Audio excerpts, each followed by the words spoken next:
dhawaada Cadaani Cosmetics hoyga kareemada dabiiciga ah aad baad u mahadsantihiin meel kasta oo aad ka joogtaan daafaha caalamka si aad ugu xiran tihiin Cadaani Cosmeticsna waad ku mahadsantihiin waxaan idin leenahay follow iyo waliba subscribe noo saara page-ka iyo YouTube-ka Cadaani Cosmetics waad mahadsantihiin macaamiishada sharafta badan soo dhawaada waxa halkan gacantayda ku jira scrub-kii Lula Mandi oo in badan aynu sugaynay oo xaqiiqatan VIP kan gacantayda ku jira laba nooc buu ka samaysan yahay caano iyo barandho waxaad kaga maarmi kartaa dhammaan scrub-yada isticmaali jirtay half-halfna waad ku darsan kartaa macna intii aynu naqaanay awal hore baad isticmaali jirtay waanad ka maarmi kartaa scrub VIP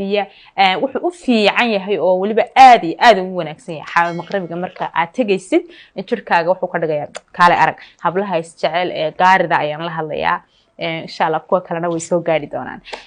in badan baynu sugaynay way inoo yaalaa faafaynta inta ka badan waxa ku siin doona hawlwadanada goobta ku sugan ama waxaad soo wici kartaa call center-ka shaashada kaaga muuqda aad baad u mahadsantahay